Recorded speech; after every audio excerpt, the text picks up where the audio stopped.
I'm so happy to be actually having this opportunity to talk to you because many years ago, when I came across your research that you had published, I got excited about it, and I even made a video about it. It was about the Bali dogs in the island of Bali. So there's an island in Bali that there are about 16 to 18,000 stray dogs who live in this island. Some researchers decided to adopt some of these stray dogs and take them home and make them live in a home setting with families as a pet. These researchers were from all over the world, from Japan, US, Europe. So these dogs lived as a pet dogs in humans' home with different families, and they studied their behaviors and lifestyle for a long period of time. You know, you contacted me and you told me that you were the one who did that research, and ever since then I wanted to talk to you, but I was going through this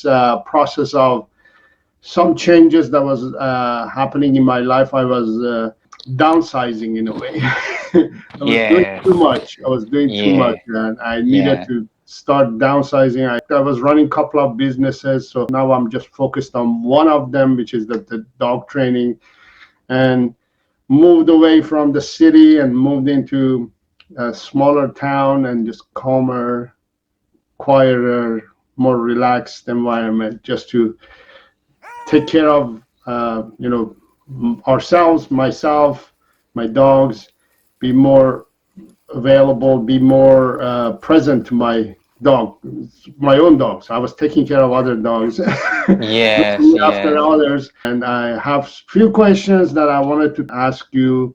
And if you're ready, to start. I'm thrilled. I'm thrilled to hear your question and engage in the conversation.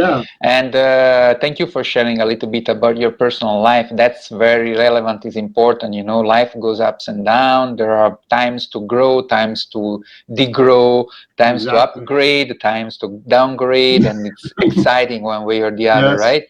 And I am targeting a similar scenario, you know, finding a quiet place close to nature, because I am relocating somehow in Europe after having lived a lot of time in Asia. And so I'm still finding that middle ground, you know, that's something that the balance, right? And for sure, nature is part of the picture, right? And dogs, of course, are always part of the picture, inevitably. Definitely, there comes the time I think in everybody's life that you have to make that choice and decision whether, you know, what is the right choice for us, you know, for the family, for me. And I think that time comes anytime that you are searching for it. When you're looking for it, it will come. You prepare it already within, right? You prepare it within when you start to wonder about it and wish about that, and then little by little you make it happen, right? And life brings you some details, some elements that persuade you further to say that's the time I need to change. I have to change, right? Exactly. And my dogs were very much some of the reasons why I made this decision as actually, because they reminded me that, hey, you got to be one with nature. You have to be one with, you know, yourself. You have to live in the moment. And when you are working in a corporate life, or, you know, in busy life, and have a business, or you're doing stuff all the time, which many people think, oh, it's a good thing, I'm busy, I'm doing everything all the time. You forget that you're not supposed to be doing that much. It's again always finding the balance, you know. Exactly. Surfing the wave and then resting a little bit, you know. It's and dogs and animals can remind us. And speaking of dogs and animals, you studied stray dogs, specifically Bali dogs in the Bali. And they reminded you that too, that they were not doing too much. They were just chilling and hanging, right? But I Yeah, wanted to know about that. Yeah. most of the day they chill and hang around. They they literally hang because actually they love to sleep and rest on the seat of a motorbike or Mhm. on tables outside of the restaurant. You see those restaurants are in Bali, Yeah. not the local restaurants, right? Dogs just jump on the table and sleep there, right? And then you enter in the restaurant, and the guy, the owner of the restaurant, asks to the dog to step away from the table Yeah. because there is a client, right? Right. Right. But Right. they hang on the. Why I say they hang? Because they like to sleep on a table, on a motorbike, wherever, and they just lie there and they put the leg outside. Mm. So they really hang out of that place, Right. right? So Right. they it's fantastic, but Yeah. yeah, most of the time they are quiet, they stay in their spot, and then of course there are times of the day when they explore the area, they go socialize, they go meet other dogs, other people, other than those people that they know already. And then it depends on the area. There are dogs in some certain areas that they just stick with their neighbor, let's say, Mhm. and others that they go way very far away and explore Yeah. more the territory. It depends on the dog, it depends on the area, on the opportunities that an area offer. But yeah, it's fantastic to observe them, follow Right. them, taking videos, pictures, and getting to know their daily life, their daily Mhm. behavior, their patterns, their way of thinking, how they reason. Why today they choose this road instead than that other one? They still want to get there. So you start thinking with them, and Mm. when you start to think with them, then you start to get something, you start to get that feeling of you understand how they reason, right? And Mhm. that's fantastic. And it takes it's a gift that is given when you can do some field research, when you have time to spend with the dog and you stay with them and you observe them and you get that feeling, right? Mhm. It's like in any anthropological research, right? It's like when you go spending some times with an indigenous tribe somewhere in their village, right?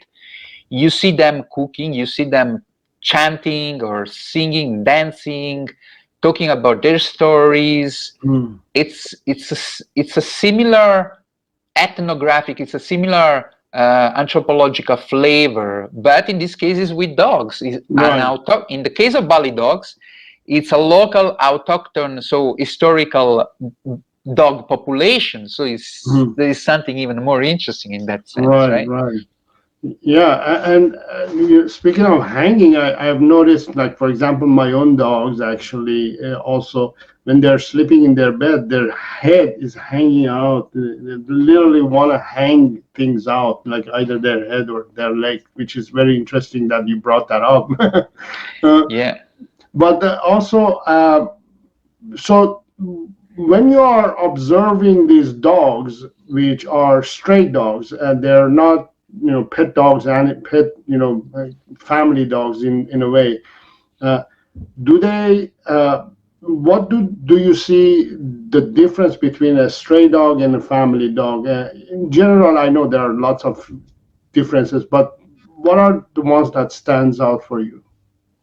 Well, in one word, it would be independence, So they Mm, are clearly more independent, and on their own, they are more independent in choosing where to sleep, where to eat, with whom they want to interact, mm, being that another dog, being that another person, a person, or another animal.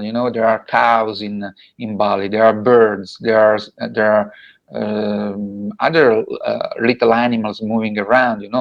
Dogs that live a full free ranging lifestyle have that full autonomy, full independence in choosing what they want to do, when to move, what to eat, and so on, right? With who to interact, and so on, right? On the other side, extreme side of the spectrum, of course, we have those dogs that live within a family, mm, and in it's and let's take the case of a dog that is restricted within the house of that family, right? Because those are the two extremes, right? Dogs that live full-time free ranging, and the other side is the opposite side, is a dog that is living as a pet companion and is restricted within that family, within that household, and so on, right? So that dog, of course, will be mostly dependent on the people that are part of his or her family, in terms of when to eat or when to go out in the backyard, for example, for sniffing a little bit around.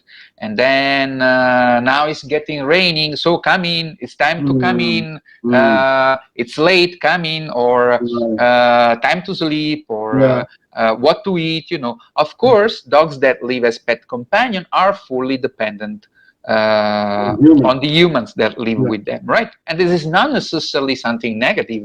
We need to suspend any judgment in that sense. It's just an observation of different lifestyles, right?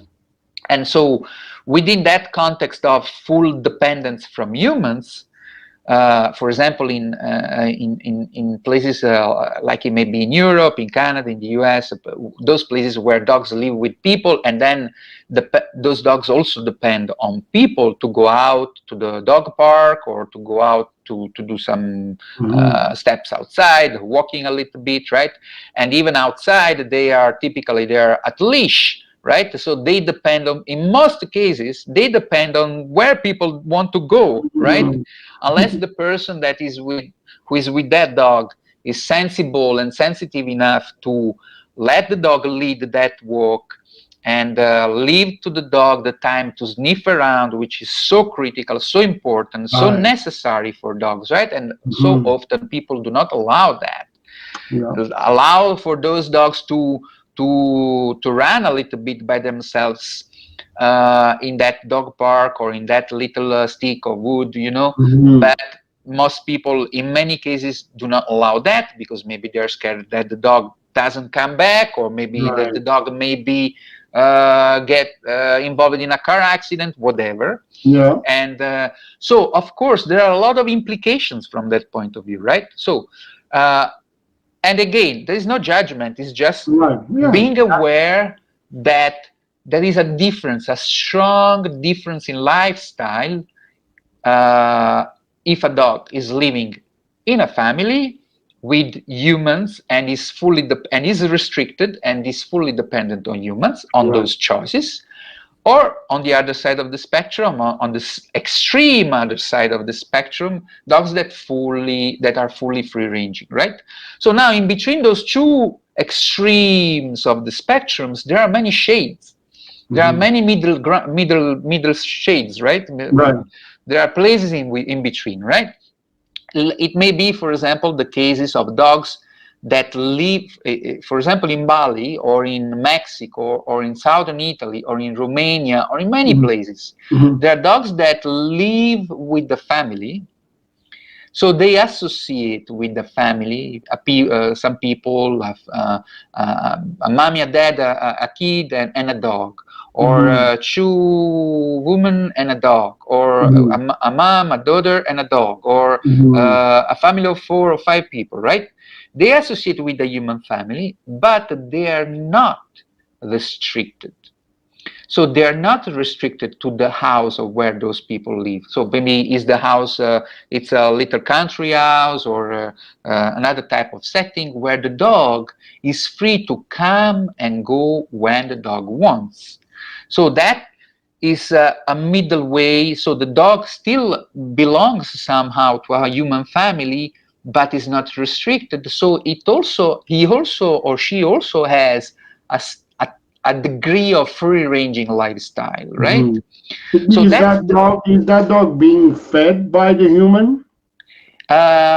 Is being fed by the humans in some cases, but is still free to find some other sources of food around.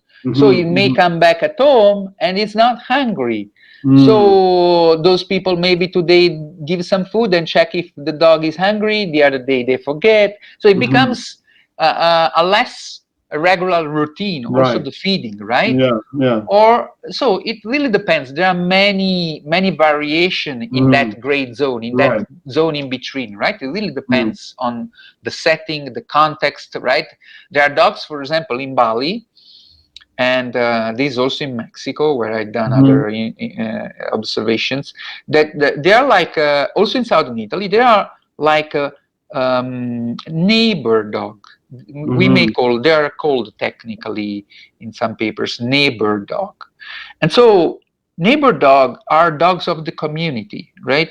So they associate with the distributed, decentralized family of people. So they do not just associate with one house and those two people, for example, living in that house, but they associate with 3 or 4 houses that they are not that distant from each other within the same neighbor, right? So the dogs is free to go there, stay there, sleep there, in the morning go get breakfast in the other places. And those people there say, oh, here you are, take your breakfast. Then the dog have breakfast, lies down a little bit there, and then disappears for the afternoon and goes finding his friends around, and then in the evening goes to that other places. And so those people who in some cases know each other, in most cases know each other, become an expanded family of those dogs, right? Of those dogs that are free to go, but still they are not fully free-ranging because they associate with some families, but they are not restricted because they are not kept inside, so they're still free to go, right? And that's an ideal lifestyle for dogs. Dogs thrive in that lifestyle, and people too. People too, because there is a distributed responsibility of taking care of that dog. There is a sense of community between those people that interact with each other and share stories about that dog and gather around the life of that dog. There is an exchange of information. Hey, have you seen that? Have you seen the, let's take a dog named Bob. Hey, have you seen Bob? Oh yes, it was at my place yesterday night. He didn't come this morning. Yes, he came just for 5 minutes. He got his breakfast and he disappeared. And then, you know, and so there is a community moving around of 1 or 2 or 3 dogs that live that lifestyle, and that is fantastic. It's, I should say, I feel confident in saying that is one of the healthiest structures, structure, the healthiest configuration, let's say, of for both dogs and humans, right? That I have been observing. Okay. And speaking of that, do these dogs have their own family? Like, do they breed among each other? Do they have their own puppies and loved one or family in their own, not a human one, but their own?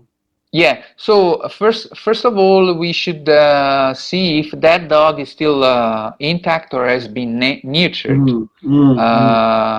Because in many areas where free-ranging dogs live, there are organizations that, for one reason or the other, may nurture some dogs, right? Otherwise, if they are intact, of course, and the period is conducive for mating, they are free to do it, you know? And there will be some puppies around that in some cases the community take care of. Some people living there may facilitate for the adoption of those dogs, or some organizations that are active in that area may take care of those puppies, right?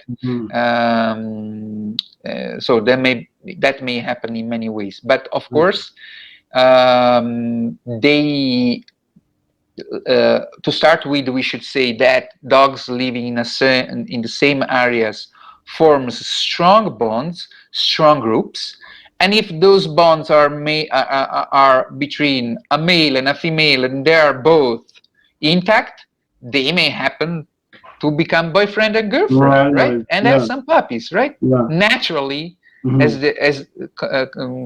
they want, and according to the moon, of course. Right. Yeah.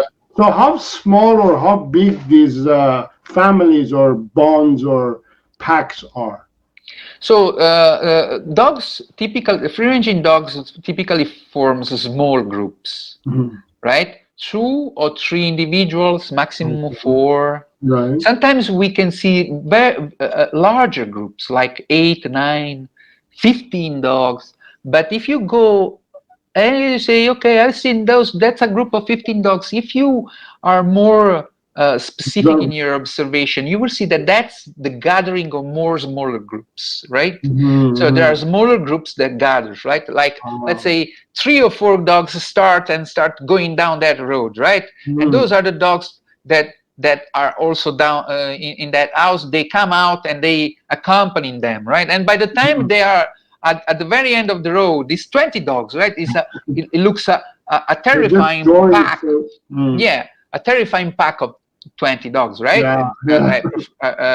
In that case, we can also use the word pack, but otherwise is easier and more fair to say a group of dogs of 3 individuals, you know, because there are little families of groups of dogs that meet each other. They like each other. They are well balanced. They have some, yeah. They cover different roles within that group, within that small group of 2 or 3 or 4 individuals, and they keep sticking around with each other, you know. And of course, there are some competitions sometimes, some conflicts, some let's say colorful discussions among them that may happen, as it happens in every human family too, right? So it's no wonders about that, no doubts about that, right?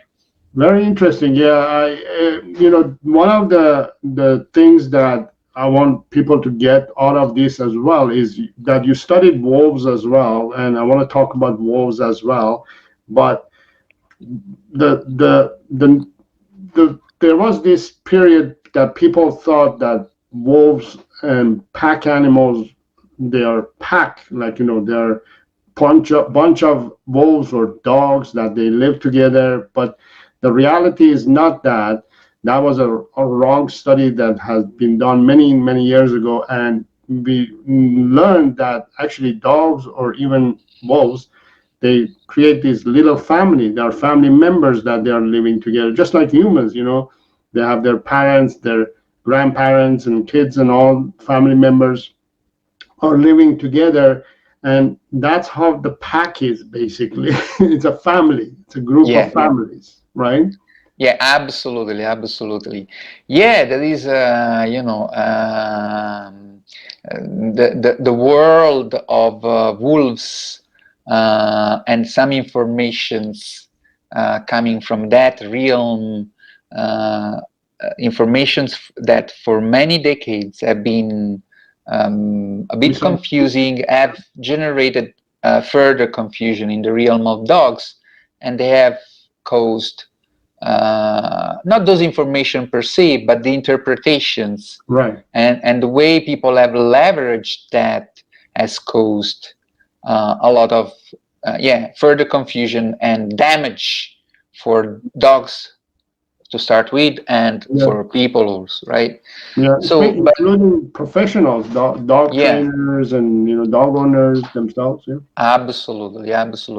But it's great that you mentioned about that, because it's true. There is still a lot of work to do in clarifying that, right?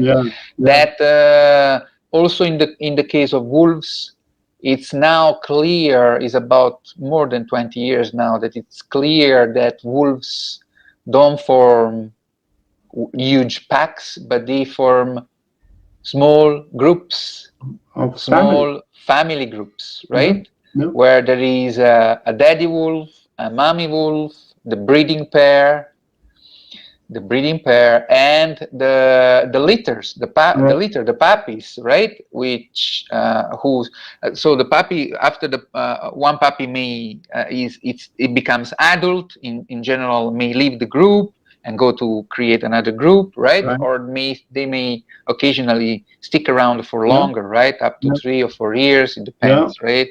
And then in the family, you may have a grandma or a nanny, yes, who is very supportive during the raising of the pups, right? Yeah.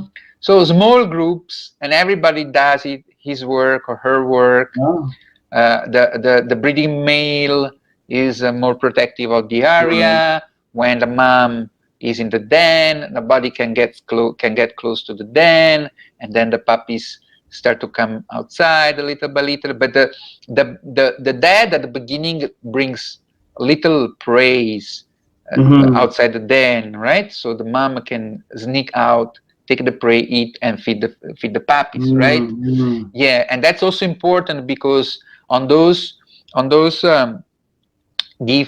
gifts that, let's say, necessary food that the male brings outside the den, that is also the scent of that male, right? So when the puppy get to know their father before they leave the den, because there is the scent of the father that comes in through those gifts, right, that are brought inside, right, that are first to feed the mom, but little by little the mom will also share some little pieces also with the puppies inside, right, little by little, right, or outside when they start to come outside, right.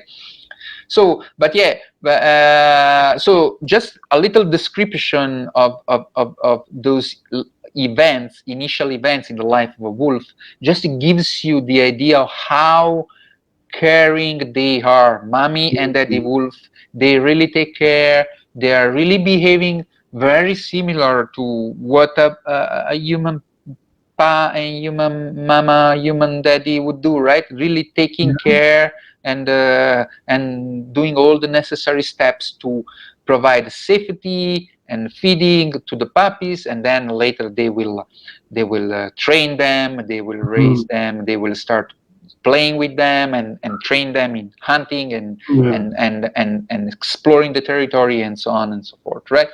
But yeah, it's really a family group. And yeah, as I was mentioning, that we know that by relevant observations done late in the 90s by David Mitch, one of the most important experts we have about wolves, and he did actually observations in Canada, somewhere in Canada, on wild wolves in Canada. And so he could also, repair to some degree to what he has written before, who brought that information about the alpha wolf as being the dominant in the group, in the pack. In that case, was called that was spread through literature and then was transferred from the context of wolves to the context of dogs, and created the space, although it was based on a misunderstanding, it created the space for many people to take advantage and of animals and being tough with animals, while in fact is not needed at all, right? I hope people understand this important fact and understand that we're debunking the pack mentality method of dog training. And the other thing that I want to remind people again, as dog owners, that share affection with your puppy, share affection with your dog. That's naturally human thing that we do. And also animals, the dogs, wolves, dogs, they will do to their puppies as well. There's nothing wrong with sharing affection and a little bit of nurturing with dogs. Absolutely, not just there is nothing wrong. It's the most natural thing you may do. It's very important. Yeah, it's very important to create a strong and reliable relationship with those animals, as well as you would do with humans. Unfortunately, sometimes we get confused among among humans too, right? About that, right? We are reluctant sometimes as a species to share affection with somebody we love, and we say something, we don't say something else, we hold a lot, right? We get frustrated about, we are complex, emotionally speaking, right? Complex, and sometimes we become complicated, right? And we sometimes we happen to behave the same way also with animals. Well, in fact, one of the most important lessons we can learn from animals in general and from dogs in particular is about being open, is about being honest and expressing what you feel and what you think, because ultimately dogs, that's what they do. They are transparent. They always express what they think, what they want, and what they feel, right? So that's a very important one. And so yeah, to say something more on that, absolutely, don't, if there are professionals that are maybe starting their career, don't get trapped in that lie about being the alpha, or being the controlling the dog, or commanding the dog, or the dog has to submit to you. Don't get trapped in that type of mentality, in that type of mindset. Don't study with people having with that mentality, if I can suggest, because it will just ruin your profession. Right.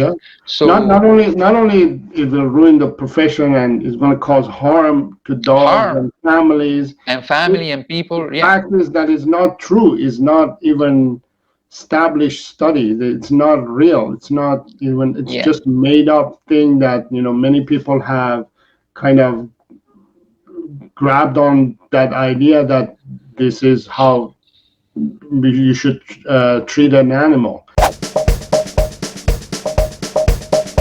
Dogs living as pet companion in a house with people are 1/5 of free-ranging dogs. There is abuse, there is domestic violence, there is improper dog training with dominance and dogs being very frustrated. There is anxiety. There are less conflicts among dogs in the street, dogs living in free-ranging, than those dogs at the park, right? That are more inclined to fight sometimes because they're not allowed to communicate as they want, or because there is the interference of people. Professionals can learn a lot, right? Because by observing the interactions of those dogs among each other, dogs with dogs and dogs with people, right? They can learn a lot about human-dog relationship, and then they can get some new perspectives, and then they can apply that with their clients